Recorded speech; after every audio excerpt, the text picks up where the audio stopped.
So as we look to move forward here, we are just about halfway through the season. Somehow, we are in first place in the Pacific Division, but the question is, can this team hold up?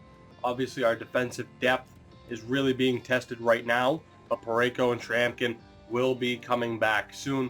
The real question is, what type of offensive contributions can we get from the bottom two pairings, particularly on the fourth line?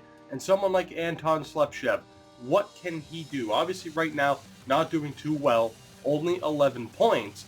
But my dilemma comes with, well, say we were to do this, say Martin Hanzel's gone, say Martin Hanzel's not on this team, and we were to go with something like this, would he be contributing that much more? Or is he just one of those players that has a bloated overall and doesn't really perform to it? That right there is my dilemma heading into the second half of this season. But in the meantime, we will keep this team the way it is and get a pretty decent chunk of simming done here, as we have no back-to-back games in the month of January. So unless Thatcher Demko really starts to struggle, Eddie Lack will not be seeing any action for a decent amount of time. But 25-14 on the season, can we keep up this decent stretch? I'm not going to say good stretch. I mean, it's a good stretch for us, but in reality, it's a decent stretch. Can we keep this up throughout this important month of January? And if we are in a playoff spot come the trade deadline, we may look to add. That might be the idea. I'm not going to trade away any pieces of the core, but we'll see what happens. I won't get ahead of myself. We'll see what happens. The month of January, let's see how we do. January has come to an end. 6 wins and 4 losses pushes our record to 31-17-1. We have finally lost a game in overtime. It was a 1-0 shootout loss to the Avalanche, but somehow, some way, we are still in first place. Now, obviously, it's not a massive lead, and we still have 33 games to go, but it's a hell of a good sign to see us in this spot as we hit 49 games coming up now on 50. We, of course, have 3 points and a game at hand on the Anaheim Ducks. Now, we have been hit with some injuries. Chris Tanev is actually out right now. TJ Brennan has been on the roster for the majority of this time, has 4 points and is a +4, working with Frankie Corrado. Madison Bowie, not too bad, working with Troy Stecher. Stecher is going to be a hero in this series. He has just been absolutely amazing already, and he doesn't even really have the best defensive category, but his skating, just essentially everything else except his physical, is just great, and he's only going to get better. And then, of course, Parayko and Tramkin working well together, not completely dominant, but working well together. Offensively, things are going well, but I did just want to take a look at the fourth line. Jared McCann, 22 points on the year, 21 for Virtanen, only 15 for Slepchev. And again, I know he has decent trade value, and that's why I keep bringing this up. He could fetch us probably another second-round pick. We already have 4 and could easily trade up to get a low first-round draft pick if we wanted to. The question is, what do we do? And again, if we didn't have Hanzel, I almost think now it would be worth putting Bo Horvat up on the second line. Or, like I said, we could do Lindholm at center with Slepchev there. But I feel bad. I want him to succeed. I don't know. I'm disappointed that his total is not there. He has a really good shooting percentage. I'm disappointed in his point total and can only help but think what it would be if he wasn't on the fourth line. But as far as trading goes, we will cross that bridge when we come to it, and there is still a month in between that time and now. We don't have that many. Well, actually, we only have 1 back-to-back, and that is where we are going to sim to. Thatcher Demko will stay in goal. He's performing well, and we will sim up to this Toronto game on February 23rd. So things have started to slide a little bit. 3 consecutive losses to start the month of February, and Thatcher Demko got injured in our last game. He's only going to be out for a week. I was going to pull him anyway because a 5-0 loss to Ottawa, 3-2 to Boston, and then 6-5 to the Islanders. That is a very, very rough way to start this month. As expected, moving forward, Eddie Lack will be our goaltender. Timpano will get the call-up. I want Ty Edmonds to have as much playing time as possible because he continues to progress, 82 overall, and is technically backup goalie worthy. He is another potential trade piece if that's the route we wanted to go, if we didn't want to keep Eddie Lack.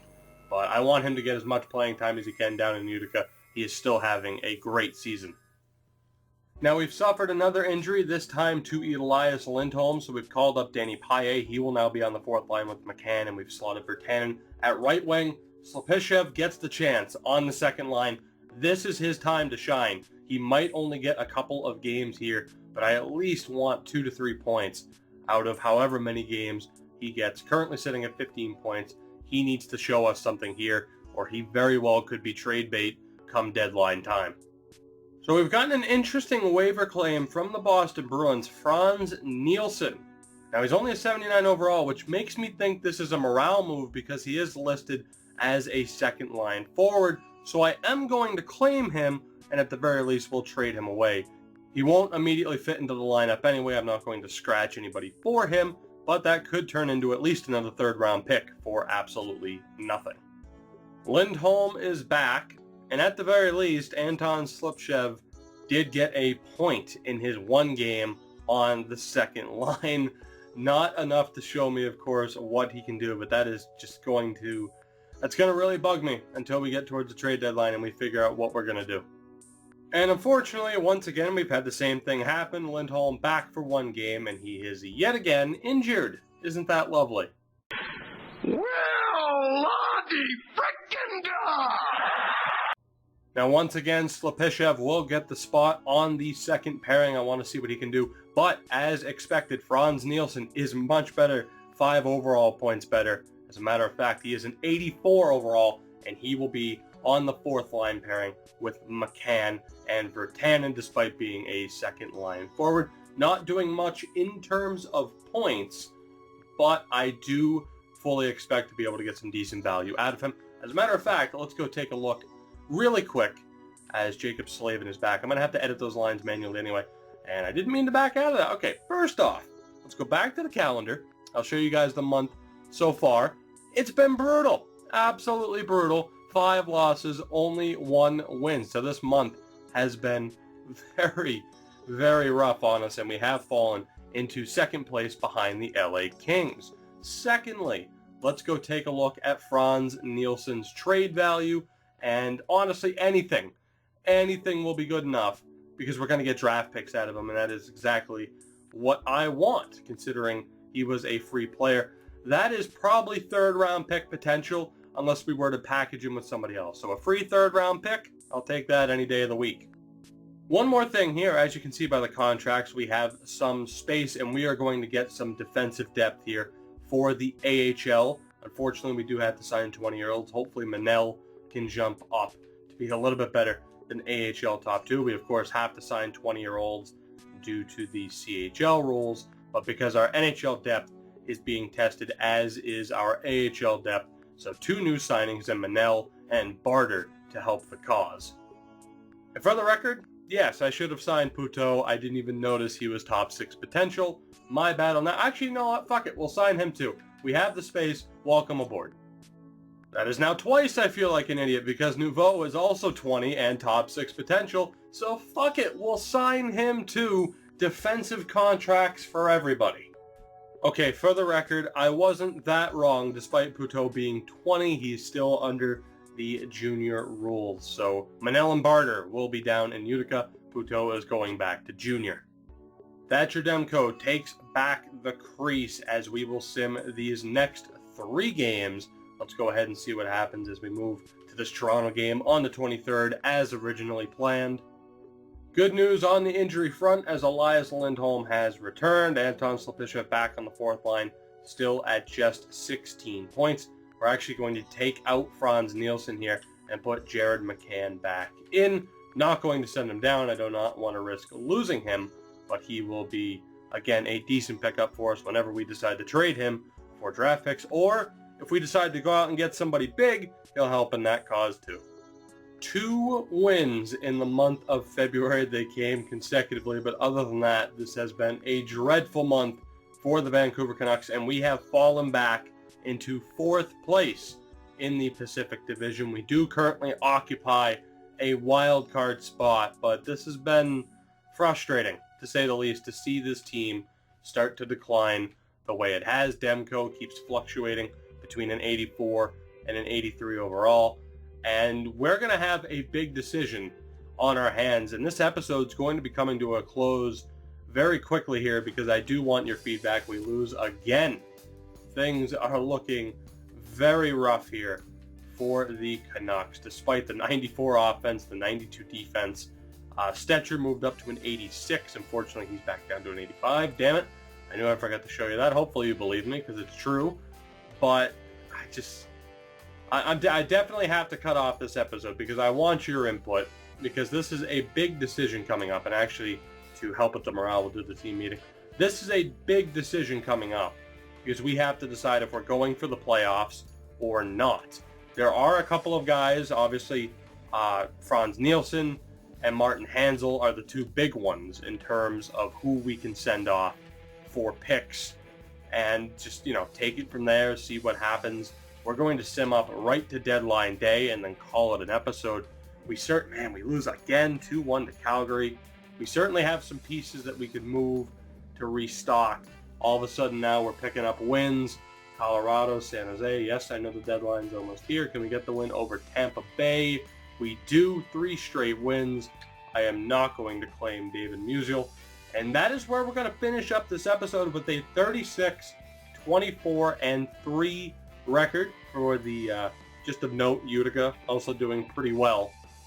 We currently sit 3rd place in the Pacific, and we will, of course, take a look at that, get a little bit more of a detailed look. We are at 75 points in 63 games, 7 points back of the Kings, but the Kings do have a game at hand. So we are certainly in the mix for a playoff spot, but we're a border team and we're a bubble team in terms of we're probably not loaded enough offensively or defensively. Just as a team, we're not loaded up enough to make a strong run for it. But we're also not a weak enough team that I feel comfortable in selling. So I'm just not sure how to approach from here. So I will leave the question up to you guys as we quickly take a look at some of the stats. I am not going to go into details, but just so you guys can get a look at how some of our players have done this season. I've already said it. Hanzal, Franz Nielsen are the big guys we are going to be looking at trading. And as far as secondary guys, Anton Slapishev is up to 19 points, but I know he has value enough to at least get a 3rd round pick and maybe a 2nd if we package him with somebody else. We do have a healthy defense for the first time in a while. Are they good enough to lead the charge into the playoffs? Who knows? As far as goaltending goes, Demko and Lack both still doing relatively well, but they're not going to be competing for Vezinas anytime soon. That'll do it for this episode, guys. Genuinely, let me know down in the comments below what direction you would take this team, because it is a pretty big decision. Of course, we can add, we can sell, we can just stay the course and see if we make the playoffs. At the very least, I'll probably trade Franz Nielsen. The question is, are we trading anybody else? What are we trading them for? Big questions as we head into the Season 3 postseason, hopefully heading into the postseason, I should say. Thank you guys so much for watching. As always, if you've enjoyed, drop a like. I would really appreciate it. It always helps. Subscribe if you haven't already for more content like this.